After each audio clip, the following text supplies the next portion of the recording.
नमस्कार, सत श्री अकाल, सलाम दोस्तों। मैं रोहित गुप्ता, मेरे यूट्यूब चैनल रोहित क्लासेस में आपका तहे दिल से स्वागत है। दोस्तों, हम यहाँ प्राचीन भारत का इतिहास तथा संस्कृति केसी श्रीवास्तव के बुक को पढ़ रहे थे, जिसमें दोस्तों हमारा अध्याय नंबर 14 यानी चैप्टर नंबर 14 सामाजिक संस्थाएं तथा सामाजिक नैतिक विचारधारा चल रहा था, जिसका टॉपिक नंबर 1 मैंने कंप्लीट कर लिया है और आज दोस्तों हम लोग टॉपिक नंबर 2 पढ़ेंगे। तो वीडियो को स्टार्ट करने से पहले आप सभी लोगों से अनुरोध है कि जो लोग भी इस वीडियो को देख रहे हैं वो प्लीज़ वीडियो को लाइक कर दीजिए। चैनल को अब तक जिन्होंने सब्सक्राइब नहीं किया है वो प्लीज़ चैनल को सब्सक्राइब करके बेल आइकन प्रेस कर दीजिए, ताकि आने वाले वीडियोज़ आपको सही टाइम पर मिल सके। और वीडियो को ज़्यादा से ज़्यादा लोगों में शेयर करिए ताकि ये वीडियो दोस्तों और भी लोगों तक पहुँच सके। ओके, तो चलिए स्टार्ट करते हैं। चैप्टर नंबर 14 सामाजिक संस्थाएँ तथा सामाजिक नैतिक विचारधारा। और आज का टॉपिक है दोस्तों परंपरागत वर्ण तथा उनके कर्तव्य। चलिए इसे देखते हैं। प्राचीन ग्रंथों में परंपरागत 4 वर्णों ब्राह्मण, क्षत्रिय, वैश्य तथा शूद्र के कर्तव्यों का विस्तार पूर्वक उल्लेख मिलता है। इन्हें धर्म भी कहा गया है। कुछ धर्म सभी वर्णों के लिए समान थे। महाभारत के शांति पर्व में 9 धर्मों को सभी वर्णों द्वारा पालनीय बताया गया है। पहला सत्य भाषण, दूसरा क्रोध ना करना, तीसरा न्यायशीलता, चौथा क्षमा, पांचवा अपनी विवाहिता पत्नी से ही संतानोत्पत्ति, ये हमारा 5वां था। छठवां पवित्र आचरण, 7वां कलह ना करना, 8वां ईमानदारी तथा 9वां दोस्तों भृत्यों का पोषण करना। ठीक है, आगे अर्थशास्त्र में भी अहिंसा, सत्य वचन, पवित्रता, ईर्ष्या न करना, दान तथा क्षमा को सभी वर्णों का धर्म अथवा कर्तव्य बताया गया है। आगे तत्पश्चात हम विभिन्न वर्णों के विशिष्ट कर्तव्यों का निरूपण पाते हैं। कुछ कर्तव्य सामान्य परिस्थिति के थे तथा कुछ आपत्ति की स्थिति में करणीय थे। ऐसे कर्तव्यों को आपर धर्म की संज्ञा दी गई है या प्रदान की गई है। आगे अग्रलिखित पंक्तियों में चारों वर्णों के विशिष्ट एवं आपातकालीन कर्तव्यों का विवेचन किया जाएगा। ठीक है, आगे हमारा सबसे पहला जो वर्ण है दोस्तों वो है ब्राह्मण। ठीक है, आइए हम लोग ब्राह्मण को देख लेते हैं। यह समाज का सर्वाधिक पवित्र एवं सम्मानित वर्ण था, जिनकी गणना वर्ण व्यवस्था में सर्वप्रथम की जाती थी। विराट पुरुष अथवा ब्रह्मा के मुख भाग से उत्पन्न होने के कारण वह वाणी अथवा ज्ञान का भंडार था। ब्राह्मण के 6 प्रधान कर्मों का उल्लेख मिलता है। पहला अध्ययन, दूसरा अध्यापन, तीसरा यज्ञ करना, चौथा यज्ञ कराना, 5वां दान देना तथा 6वां दोस्तों दान लेना। महाभारत में अध्यापन, आत्मनियंत्रण तथा तप को ब्राह्मण का विशिष्ट धर्म बताया गया है।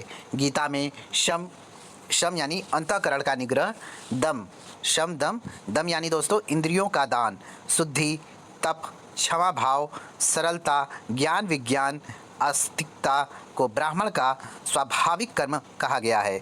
मनुस्मृति में ब्राह्मण का विशिष्ट कर्म अध्ययन एवं अध्यापन कहा गया है। इस प्रकार यह स्पष्ट है कि ब्राह्मण अपने ज्ञान के बल पर ही सामाजिक श्रेष्ठता का अधिकारी था। इसी आधार पर उसे दंडों से भी छूट मिली हुई थी। वह पुरोहित एवं मंत्री के पद पर नियुक्त होने का प्रधान अधिकारी था। समस्त धार्मिक क्रियाओं का संपन्न उसी के द्वारा किया जाता था। गौतम धर्मसूत्र में राजा को सलाह दी गई है कि वह ब्राह्मण को 6 प्रकार के दंडों से मुक्त रखे। पहला शारीरिक यातना, फिर कारावास, फिर जुर्माना, फिर देश निकासन, फिर अपमान तथा लास्ट है दोस्तों 6वां हमारा मृत्युदंड। ठीक है, इन सबसे ब्राह्मणों को मुक्त रखा जाएगा। आगे कौटिल्य ने भी व्यवस्था दी है कि किसी भी प्रकार का अपराध करने वाले ब्राह्मण को मृत्यु अथवा प्रताड़न का दंड ना दिया जाए। दंड के स्थान पर वह संबंध अपराध को सूचित करने वाला चिन्ह ब्राह्मण के मस्तक यानी माथे पर अंकित किए जाने का विधान करता है।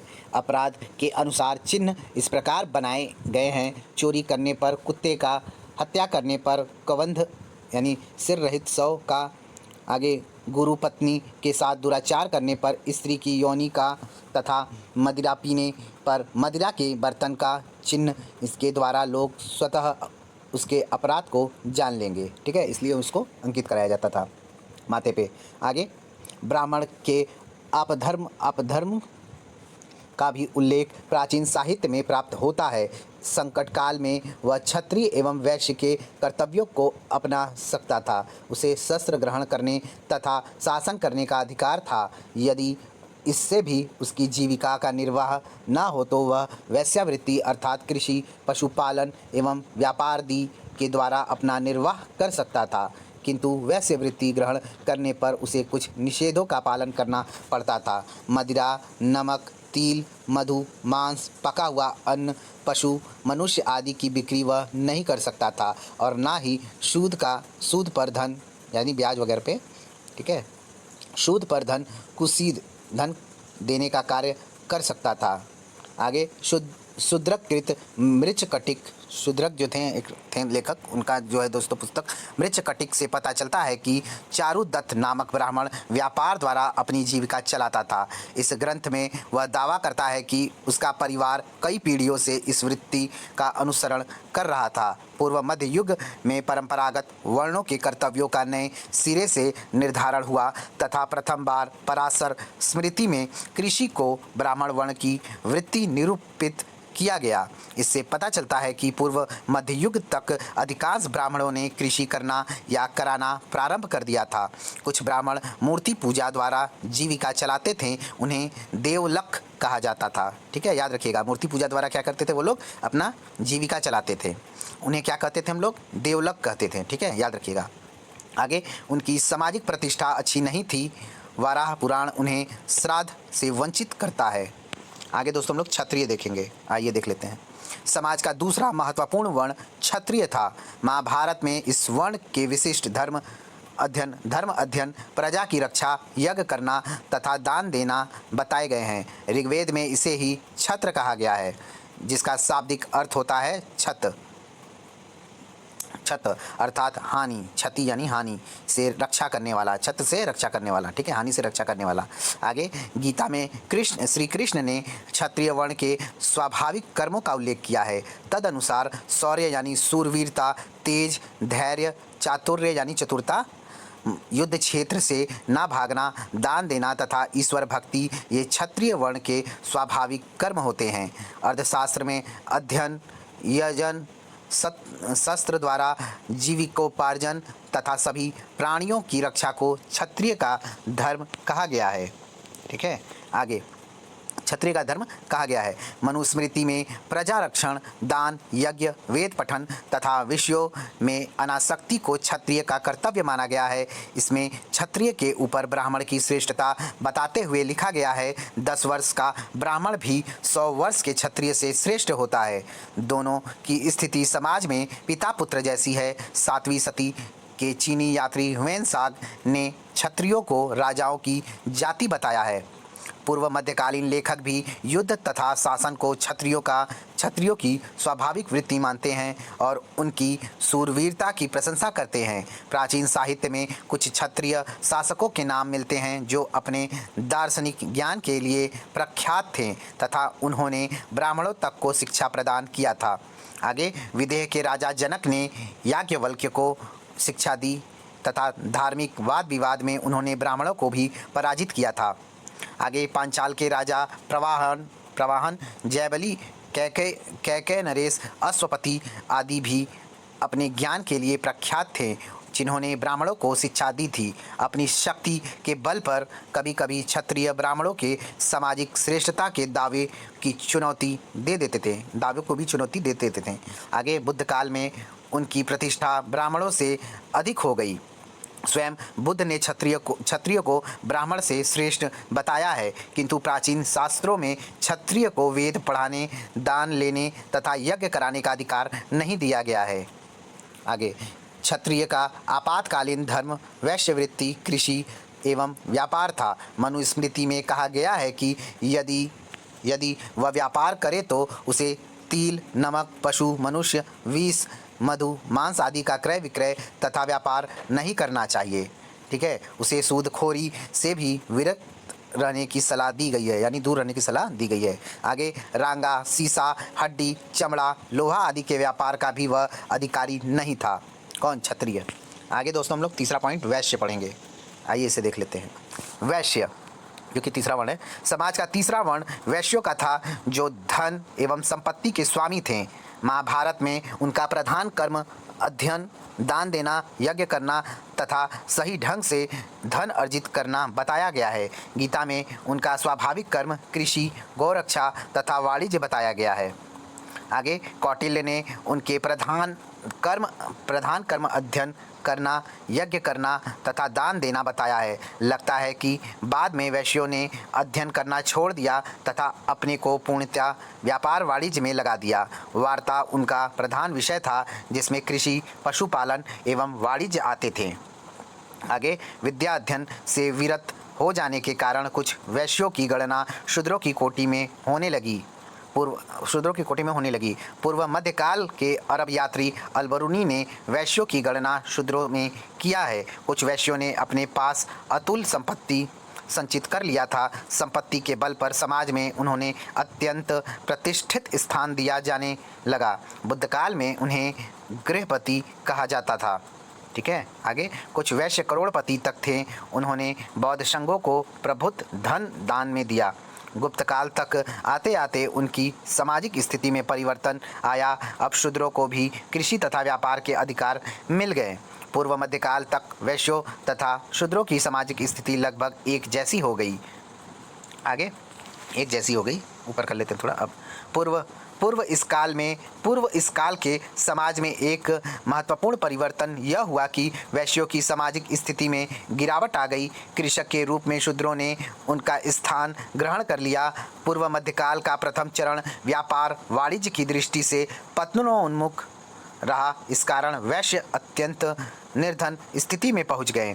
इस काल के कुछ ग्रंथों में वैश्यों की दीनहीन दशा का चित्रण मिलता है। स्कंद पुराण में उल्लेख मिलता है कि कलयुग में व्यापारियों का पतन होगा। इनमें कुछ तेली तथा अनाज फटकने वाले, ठीक है, कुछ तेली तथा अनाज फटकने वाले होंगे तथा अन्य जो हैं राजपूतों पर आश्रित होकर रहेंगे। विष्णु पुराण में कहा गया है कि कलयुग में वैश्य कृषि तथा व्यापार छोड़ देंगे और अपनी जीविका दास कर्म एवं कलाओं द्वारा कमाएंगे।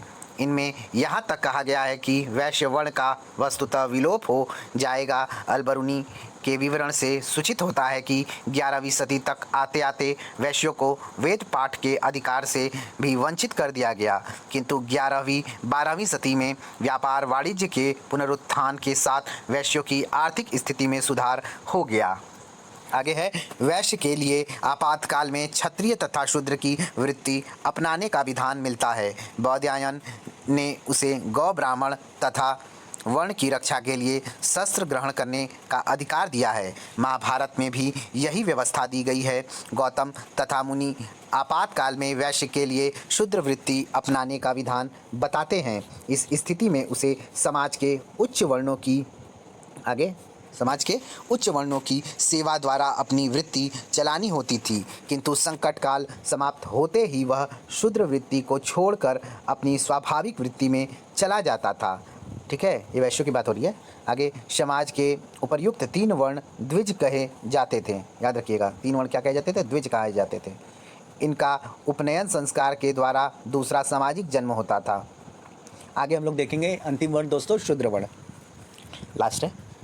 समाज का चतुर्थ एवं सबसे निम्न वर्ण शूद्र था। विराट पुरुष अथवा ब्रह्मा के पैरों से उत्पन्न होने के कारण उसे समाज के सभी वर्णों का भार ढोना पड़ता था। उसका मुख्य कर्म द्विजातियों अर्थात ब्राह्मण, क्षत्रिय एवं वैश्य की सेवा करना था। उसे अत्यंत हेय समझा जाता था, जो सभी प्रकार के अधिकारों एवं संस्कारों से रहित था। उसका जीवन जो है पूर्णतः अपने स्वामी की दया पर निर्भर था। विभिन्न ग्रंथों में उसके प्रतिहीन भावों का उल्लेख प्राप्त होता है। रामशरण शर्मा ने प्राचीन भारतीय समाज में शूद्रों की स्थिति का विस्तार पूर्वक विश्लेषण किया है। उनका मत है कि पूर्व तथा उत्तर वैदिक काल तक, एक सेकंड दोस्तों, उत्तर वैदिक काल तक शूद्र को अपवित्र नहीं माना जाता था। जब समाज कृषि प्रधान हो गया तथा वर्णों में विभाजित हो गया, तब उच्च वर्ग के लोग अपने लिए विशेष अधिकार तथा सुविधाओं की मांग करने लगे। तभी शूद्र को अपवित्र घोषित कर दिया गया। मूलतः शूद्र श्रमिक वर्ग के लोग थे। उत्तर वैदिक काल तक कोई भी कार्य अपने स्वरूप के कारण अपवित्र नहीं माना जाता था। यहाँ तक कि चमड़े का काम भी घृणा से नहीं देखा जाता था। शारीरिक श्रम के प्रति सम्मान का भाव मिलता है। शूद्र राजनैतिक जीवन में भी भाग ले सकते थे। रत्नियों की सूची में भी उनके नाम मिलते हैं, जैसे रथकार तथा तक्षण। राजसूय एवं राजाभिषेक जैसे समारोह के अवसर पर शूद्र प्रतिनिधि उपस्थित रहते थे। उत्तर वैदिक काल तक वर्णों का अंतर प्रबल और व्यापक नहीं था। इस काल के अंत में शूद्र के प्रति हीनता के भाव का विकास हुआ। आगे दोस्तों, शतपथ ब्राह्मण में प्रथम बार हम चारों वर्णों को बुलाने के लिए 4 संबंधों का उल्लेख पाते हैं। आगे एही पहला, दूसरा आगही, तीसरा आद्रव और चौथा दोस्तों आधाव। ठीक है, एही, आगही, आद्रव तथा आधाव, याद रखिएगा। अब उसे अध्ययन, उपनयन आदि से वंचित कर दिया गया। वह यज्ञ में भाग नहीं ले सकता था तथा उसे अपवित्र घोषित किया गया। मांगलिक कार्यों के समय उसकी उपस्थिति, दर्शन, स्पर्श आदि पर प्रतिबंध लगा दिया गया। आगे रामशरण शर्मा की धारणा है कि शूद्रों को यज्ञों से वंचित शायद उनकी निर्धनता के कारण किया गया, क्योंकि वे उन पर धन व्यय करने में समर्थ नहीं थे। ठीक है, कुछ धनी शूद्र यज्ञ में भाग ले सकते थे। उपनिषदों में कहीं कहीं शूद्रों की हीनता का विरोध किया गया है। बृहदारण्यक तथा छंदोग्य उपनिषदों में बताया गया है कि ब्रह्मा लोक में सभी समान माने जाते हैं तथा चांडाल को भी यज्ञ का अवशेष पाने का अधिकार है। आगे देखते हैं दोस्तों, शूद्रों की स्थिति धर्मसूत्रों के काल लगभग 600 से 300 ईसा पूर्व में सर्वाधिक दयनीय हो गई तथा उन्हें पूर्णतः द्विजों की मर्जी पर छोड़ दिया गया। उनकी तुलना पशु से ही की गई तथा उनका एकमात्र कार्य जो है उच्च वर्णों की सेवा करना बताया गया। गौतम ने व्यवस्था दी कि शूद्र को उच्च वर्णों के भोजन का उच्छिष्ट यानी जूठन ग्रहण करना चाहिए तथा उनके द्वारा उतार फेंके गए जूते, छाता, चटाई, वस्त्र आदि का उपयोग करना चाहिए। एक स्थान पर बताया गया है कि जो वस्त्र चूहों द्वारा कटकर चिथड़ा कर दिए जाते थे, वही शूद्र के उपयोग के लिए होते थे। शूद्रों के ऊपर आर्थिक आवश्यकताएं लाद दी गई तथा उन्हें बेगार के लिए मजबूर किया गया। राजनीतिक संगठन में शूद्र का कोई स्थान नहीं रह गया तथा न्याय के मामले में भी उसके साथ भेदपूर्ण व्यवहार होने लगा। उसके लिए कठोरतम दंड का विधान किया गया। आप स्तंभ तथा बौधायन ने यह विधान किया कि शूद्र की हत्या करने वाले व्यक्ति के लिए वही प्रायश्चित होता है जो कौवे, उल्लू, मेढक, कुत्ते आदि की हत्या के लिए हैं। आगे समाज में अस्पृश्यता का उदय हुआ तथा शूद्र को अछूत माना जाने लगा। आप स्तंभ के अनुसार शूद्र द्वारा स्पर्श किया गया अन्न ब्राह्मण के लिए त्याज्य है। ठीक है, आगे गौतम के अनुसार स्नातक को शूद्र का पानी तक नहीं पीना चाहिए। इसी काल में जैन तथा बौद्ध धर्मों का उदय हुआ। महावीर तथा बौद्ध ने छुआछूत का विरोध करते हुए मानव मात्र की समानता का उपदेश दिया। इससे शूद्रों की स्थिति में कुछ सुधार तो हुआ, लेकिन वर्ण व्यवस्था के प्राचीन ढांचे में कोई खास परिवर्तन नहीं आया। आगे देख लेते हैं दोस्तों, नहीं आया। आगे निम्न वर्ण की स्थिति यथावत बनी रही। शूद्रों को सेवा रखने पर शूद्रों को सेवक रखने पर किसी को आपत्ति नहीं हुई। स्वयं बुद्ध का झुकाव भी कुलीन वर्ग की ओर ही था। वे वैश्य या शूद्र को क्षत्रिय वर्ण के ऊपर रखने को प्रस्तुत नहीं थे। इस काल के अंत तक वैश्यों के शूद्रों में मिल जाने से उनकी संख्या और अधिक बढ़ गई। आगे है रामशरण शर्मा ने शूद्र वर्ण की उत्पत्ति के लिए आर्थिक कारणों को ही उत्तरदायी ठहराया है। उनके अनुसार लोहे के औजारों के प्रयोग से गंगा घाटी में बड़े बड़े कृषि क्षेत्र अस्तित्व में आ गए। भूमि का वितरण आसान हो रहा। कुछ लोगों के पास बहुत अधिक भू संपदा थी। महाजनपदों के उदय के कारण बड़े बड़े अधिकारियों का उदय हुआ, जिन्हें घरेलू काम के लिए नौकरों की आवश्यकता पड़ी। धनी पुरोहितों को भी सेवकों की आवश्यकता थी। राजाओं के लिए हथियार तथा कृषकों के लिए औजार बनाने के लिए बड़े पैमाने पर शिल्पियों एवं मजदूरों की आवश्यकता पड़ी। इस प्रकार की परिस्थिति में जिस समाज की रचना हुई, उसमें दासों, कर्मकारों, शिल्पियों एवं घरेलू सेवकों को शूद्र की संज्ञा प्रदान की गई। आगे उन पर जो भारी आवश्यकताएं लादी गई, उनके पीछे यह उद्देश्य था कि वे बराबर उच्च वर्गों की सेवा करें, अपने श्रम को उनकी सुख सुविधाएं के लिए अर्पित करें तथा उनके विरुद्ध किसी प्रकार का विरोध ना करें। आगे है, मौर्य काल तक आते आते हम शूद्रों की स्थिति में सुधार के कुछ चिन्ह देखते हैं। अर्थशास्त्र में उनका धर्म द्विजातियों की सेवा के साथ ही साथ वार्ता अर्थात कृषि, पशुपालन और वाणिज्य भी बताया गया है।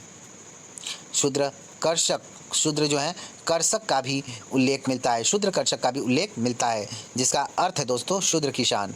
स्पष्ट है कि मौर्य काल में शूद्र वार्ता वृत्ति द्वारा भी अपना जीवन निर्वाह करते थे। वे विभिन्न शिल्पों का अनुसरण करते थे। कौटिल्य ने उन्हें सेना में भर्ती होने की भी छूट दी। उन्हें संपत्ति रखने का भी अधिकार था। मनुस्मृति से भी पता चलता है कि शूद्र संपत्ति रखते थे। अशोक के लेखों से पता चलता है कि दासों और सेवकों के साथ उदार व्यवहार होता था। अशोक ने दंड तथा व्यापार में भी समता स्थापित कर दिया। आगे है, रोमिला थापर, रामशरण शर्मा जैसे विद्वान मौर्यकालीन समाज में शूद्रों की स्थिति के अत्यंत दयनीय होने की बात करते हैं। उनके अनुसार मौर्यकाल में राजकीय नियंत्रण अत्यंत कठोर था। प्राकृतिक संसाधनों के अधिकाधिक उपयोग की लालसा से राज्य में शूद्र वर्ण को रोमियो हेलाटो की स्थिति में ला दिया। आगे रोमिला थापर ने बताया है कि अशोक ने कलिंग युद्ध में 1.5 लाख युद्धबंदियों को बंजर भूमि साफ कराने तथा नई बस्तियां बसाने के कार्य में नियोजित कर दिया। रामशरण शर्मा मौर्यकालीन समाज की तुलना यूनान तथा रोम के समाज से करते हुए लिखते हैं कि यूनान तथा रोम में जो कार्य दास करते थे, वही भारतीय समाज में शूद्र करते थे। यद्यपि भारतीय समाज दास समाज नहीं था। शर्मा ने आगे बताया है कि अशोक की बहुविध घोषणाएं एक आदर्शवादी शासक द्वारा इस प्रकार की कठोर नीतियों को छोड़ने की इच्छा मात्र को व्यक्त करती है, जिन्हें यथार्थ रूप कभी नहीं दिया जा सका। किंतु मौर्य समाज का यह चित्रण हमारी लोकोपकारी शासन की मान्यताओं के विपरीत है तथा प्राचीन इतिहास में प्रत्येक वस्तु को शक्ति एवं संपत्ति के आधार पर आंकने का प्रयास है। यहाँ भारतीय सामाजिक व्यवस्था को मार्क्सवादी आधार पर विवृत करने का प्रयत्न किया गया है। आगे, जो भारतीय प्रमाणों के प्रकाश में समीचीन नहीं लगता, इस बात के लिए कोई आधार नहीं है कि अशोक ने 1.5 लाख युद्धबंदियों को बंजर भूमि साफ करने के लिए निर्वासित कर दिया। आगे देखते हैं दोस्तों, अशोक कहीं अपने उद्देश्य पर प्रकाश नहीं डालता। निर्वासन के लिए अन्य कारण भी रहे होंगे। संभव है कि विद्रोह की आशंका को समाप्त करने के लिए आशंका को समाप्त करने के लिए उन्हें हटाया गया हो। इसी प्रकार मात्र कार्यों की क्षमता के आधार पर हम यूनानी रोमन दासों की कोटि में भारतीय दासों को कदापि नहीं रख सकते। जो कार्य प्राचीन समय में यूनानी रोमन दास करते थे, वे सभी कार्य आज के मजदूरों द्वारा किया जाता है। आगे, किंतु मात्र कार्यों के आधार पर ही आधुनिक मजदूरों को हम दास नहीं कर सकते। यदि हम यूनानी रोमन दासों को भारतीय शूद्र मान ले तो मानना पड़ेगा कि यहाँ शूद्र स्वतंत्र किसान नहीं थे। अर्थशास्त्र के प्रमाण से स्पष्ट हो जाता है कि मौर्य काल में शूद्र को संपत्ति रखने, कृषि करने, पशुपालन तथा व्यापार के स्वतंत्र अधिकार मिले हुए थे। उसे कृषि योग्य भूमि खरीदने का भी अधिकार था। दायगत नियमों में वर्ण संकर जातियों तक की उपेक्षा नहीं की गई है। अतः मौर्यकालीन शूद्रों की दशा यूनानी रोमन दासों से कहीं अधिक अच्छी थी। आगे गुप्त काल तक आते आते शूद्रों ने वैश्यों का स्थान ग्रहण कर लिया। वे पूर्णतः कृषि तथा व्यापार का कार्य करने लगे। गुप्तकालीन स्मृतियाँ शूद्रों को सभी प्रकार के वस्तुओं की बिक्री का अधिकार प्रदान करती है। वैश्यों ने कृषि कर्म त्याग दिया तथा यह पूर्णतः शूद्र वर्ण का एकाधिकार हो गया। पूर्व मध्यकाल में शूद्र कृषक ही थे। शूद्रों की स्थिति में यह परिवर्तन सामंती प्रवृत्तियों के विकसित हो जाने के कारण हुआ। भूमि अनुदानों की अधिकता के कारण सामंतों तथा भूस्वामियों की संख्या अधिक हो गई। इन्हें अपने खेतों पर काम कराने के लिए बड़ी संख्या में श्रमिकों की आवश्यकता पड़ी। इसकी पूर्ति शूद्र वर्ण द्वारा ही संभव थी। प्रभुत्व उत्पादन के कारण शूद्रों को भी कृषि की आय का अच्छा लाभ प्राप्त होने लगा, जिससे उनकी आर्थिक दशा काफ़ी अच्छी हो गई। इस प्रकार शूद्रों ने कृषि को वैश्यों के अधिकार से छीन लिया। BNS यादव का विचार है कि 12वीं सदी तक समाज में जाति प्रथा के विरोध की जो भावना प्रबल हुई, उसके लिए निम्न वर्गों की आर्थिक स्थिति में सुधार होना भी एक प्रमुख कारण था।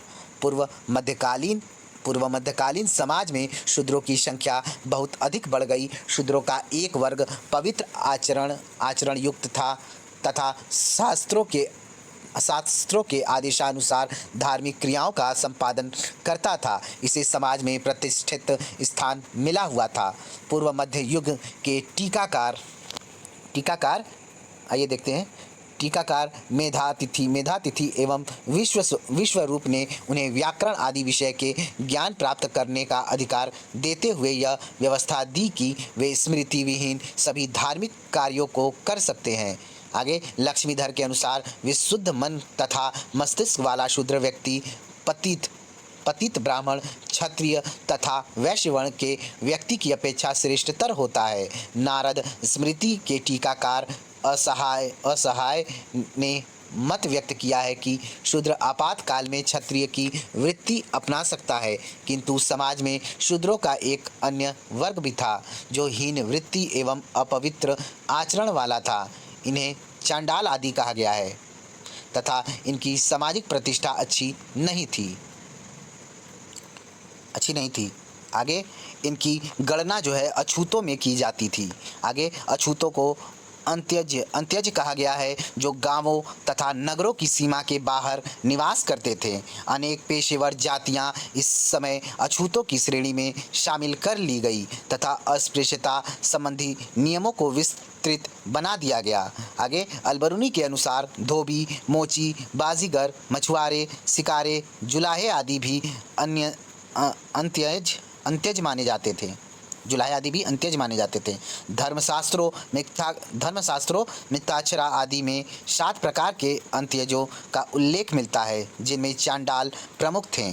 आगे अपरार्क तथा विज्ञानेश्वर जैसे टीकाकारों ने यहाँ तक कहा है कि चांडाल की छाया मात्र पड़ने से मनुष्य दूषित हो जाता है। कल्हड़ के विवरण से पता चलता है कि उसके समय में अस्पृश्यता का भय बहुत बढ़ गया था। इस काल के स्मृतिकारों ने बौद्ध, जैन, वाममार्गी, शाक्त आदि संप्रदायों के अनुयायियों तक को अस्पृश्य घोषित कर दिया।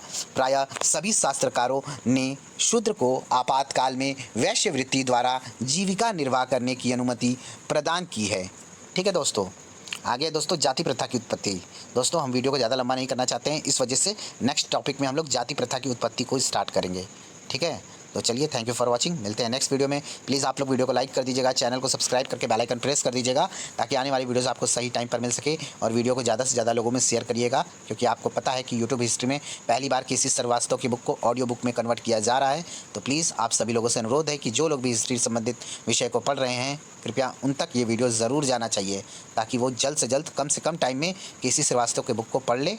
और दोस्तों, अपने पढ़ाई को आगे बढ़ाइए आप लोग, ठीक है। थैंक यू सो मच, मिलते हैं नेक्स्ट वीडियो में। Bye bye, good night, take care, शुभ रात्रि, खूब पढ़ते रहिए, थैंक यू सो मच।